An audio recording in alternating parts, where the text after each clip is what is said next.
Здравствуйте, друзья!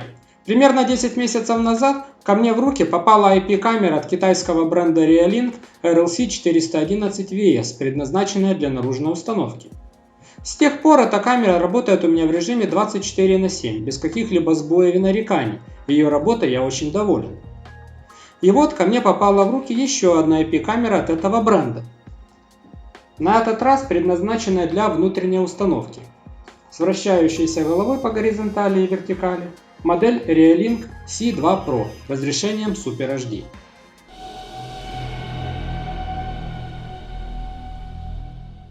Параметры этой малютки впечатляют. Она оборудована 5-мегапиксельным сенсором с разрешением съемки 2560 на 1920 пикселей и частотой 25 кадров в секунду.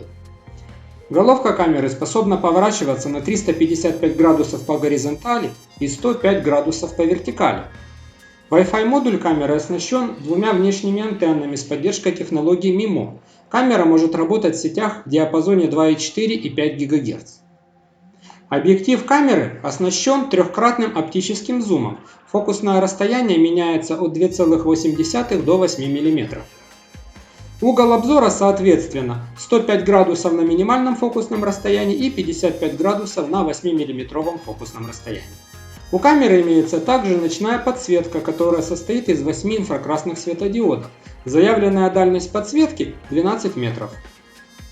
Кроме этого, камера оснащена двухсторонней аудиосвязью. Для этого у нее есть и динамики, и микрофон. Как и моя первая камера, это также поддерживает стандартные протоколы передачи видеоданных ONVIF и RTSP.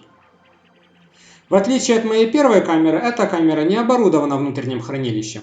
Она пишет на внешнюю microSD карту с поддержкой объема до 64 ГБ. Также она умеет синхронизировать записанные данные с внешними сетевыми дисками, либо отправлять их по электронной почте. Для работы с каждой камерой можно в программе прописать до 20 учетных записей с различными правами доступа. Начну я свой обзор, как всегда, с комплекта поставки. С посылкой затруднений не возникло, доехало все примерно за 2 недели, в дороге не повредилось. Поставляется камера в черной коробке, на которой указан бренд, модель и фотография самой камеры. На задней стороне коробки на 5 языках указаны основные характеристики камеры. К слову, официальный магазин может отправить по выбору со складов в Китае, Австралии, Германии, России или США. Самая ценная и хрупкая камера помещена в специальный противоударный бокс, защищающий ее со всех сторон. Кроме него в посылке находилась коробка с аксессуарами и пакет с инструкцией. Инструкция доступна на 5 языках в 2 буклетах. Русского нет, но есть английский. Еще в комплекте идет предупреждающая наклейка о видеосъемке. В коробке с аксессуарами довольно много всего. И пачкор для проводного подключения к роутеру, и пакет с крепежом и скрепкой для сброса камеры в заводские установки. Блок питания на 5 вольт и 2 ампера, рассчитанный на входное напряжение от 110 до 240 вольт, что позволяет использовать его по всему миру. Вилка у блока питания съемная, мне досталась британская BS1363 и европейская, так что можно обойтись без использования переходников. Производитель добавил в комплект толстый 3-метровый кабель USB microUSB для питания камеры, что облегчает ее установку в нужном месте. Камеру можно установить на стене при помощи комплектного крепления, на котором камера удерживается при помощи винта. Камера имеет яйцеобразную форму и корпус из белого пластика. Сам модуль камеры выполнен в виде шара, закрепленного на поворачивающейся платформе. Впереди на нижней части под брендом находятся 2 отверстия для светодиодов. По бокам находятся круглые крышки с отверстиями, под которыми очевидно скрываются динамики и микрофон. Сзади находятся 2 антенны. Камера поддерживает технологию MIMO, позволяющую увеличить полосу пропускания канала. Внизу находится разъем для проводного подключения к сети, слот для microSD карты и microUSB для подключения питания. Нижняя часть содержит серийный номер, QR-код для подключения камеры и логин-пароль по умолчанию. У камеры довольно яркий синий светодиод, который включен постоянно. Второй диод активности красный. Светодиодная ИК-подсветка хорошо видна в темноте невооруженным глазом. Как отключить диод в софте я не нашел, тут, наверное, поможет только отключение через изоленту. После подключения питания камера примерно в течение минуты калибруется, это дает возможность воочию увидеть ход поворотной головы.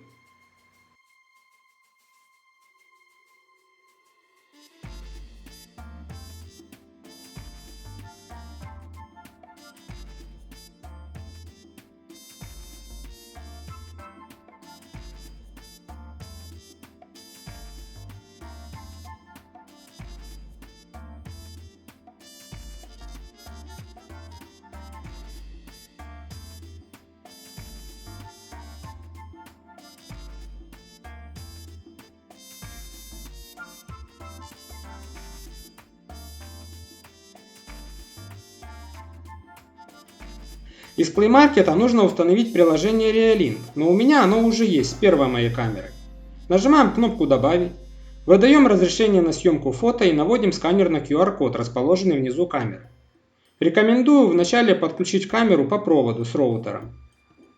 После этого происходит соединение с камерой. Первый вход при помощи учетной записи админ без пароля.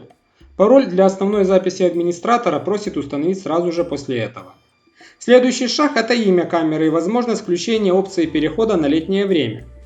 Далее можно выбрать Wi-Fi сеть, в том числе из 5 ГГц диапазона, который менее загружен и имеет более высокую скорость передачи данных.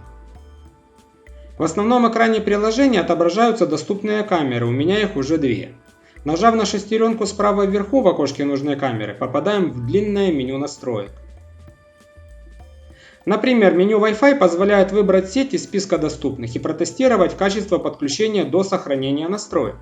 Меню SD-карты показывает общий и доступный объем. Карта на 64 ГБ опозналась корректно. В меню качества можно выбрать параметры основного и потока для предпросмотра.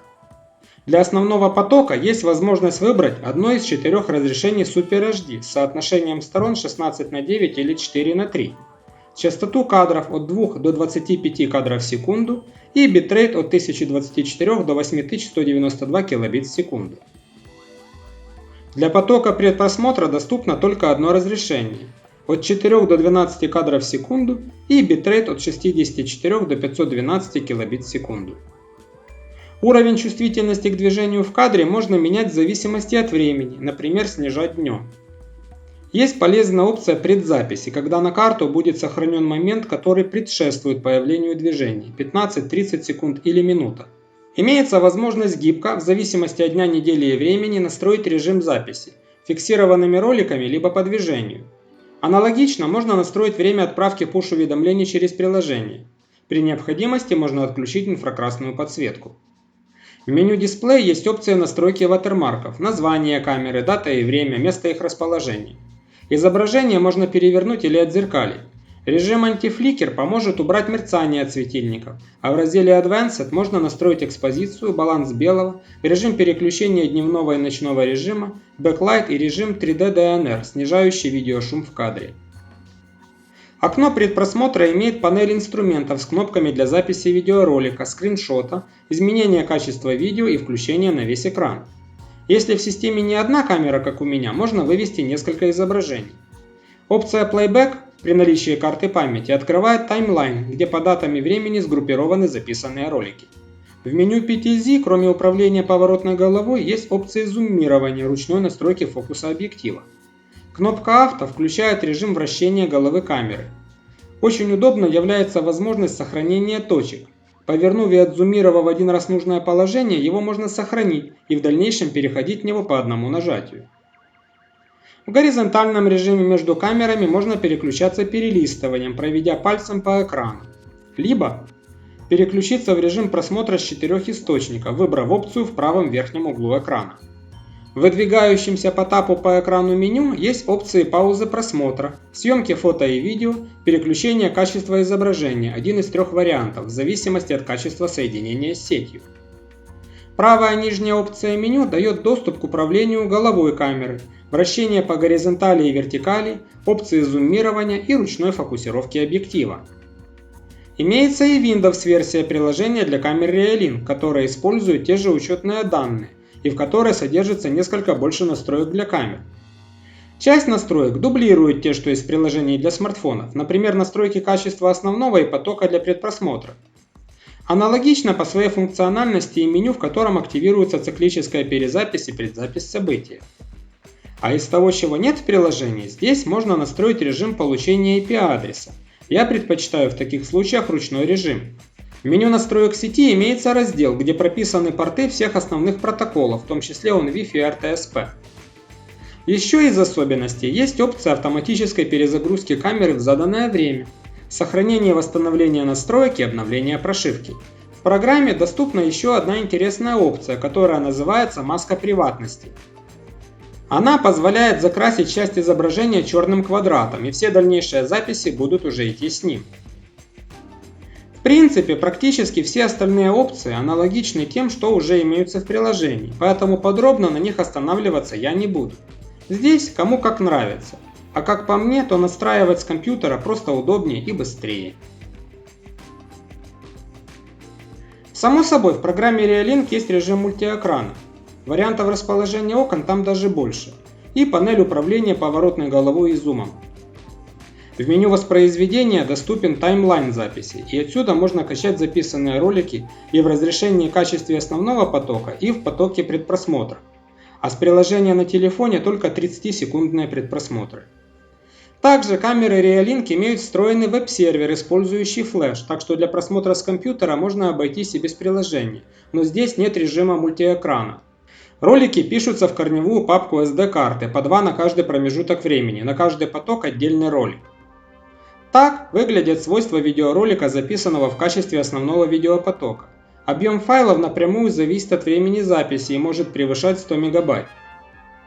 Качество материала можно оценить по этим тестовым видео, в которых я постарался продемонстрировать и зум, и движение головы камеры, и съемку при ярком искусственном освещении, и в режиме инфракрасной съемки. Следует учесть, что при монтаже этого ролика исходное разрешение видео уменьшено до 1920 на 1080.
В Home Assistant камера интегрируется очень просто. Я использую вариант MGPEG, при котором указывается путь к обновляемому снапшоту с камеры. Вторая и четвертая камеры в этом конфиге это Reolink. Так выглядят все мои камеры в ставшем уже стандартном интерфейсе Lovelace. Для вывода изображения я использую карты, которые называются Picture Glance, с переключателями, которые отправляют скриншот с выбранной камеры в Telegram. А так выглядит мой скрипт, который вызывается автоматизацией, выполняемой при событии открытия входной двери. Сначала генерируется отправка сообщения о дате и времени события, затем снимаются фото со всех 4 камер, и через 10 секунд, время чтобы успело все сохраниться, все фотографии постятся в Telegram. Как и первая моя камера Reolink, модель C2 Pro мне очень понравилась. Отличное разрешение и качество съемки, стабильность работы, интуитивно понятное управление, легкая интеграция со сторонними системами. В такой ценовой категории очень достойный выбор. Эта камера дороже, чем камеры Xiaomi, но зато обладает гораздо большими возможностями. И при этом эта камера заметно дешевле раскрученных брендов Hikvision или Dahua с аналогичными параметрами. С учетом уже почти годичного использования первой модели камеры, могу смело рекомендовать ее для покупки для организации домашней системы видеонаблюдения. На этом все. Если видео вам понравилось, ставьте лайки. Если у вас остались вопросы, задавайте их в комментариях под этим видео. Если вы не хотите пропускать новые видео, подписывайтесь на мой канал, дальше будет еще интереснее.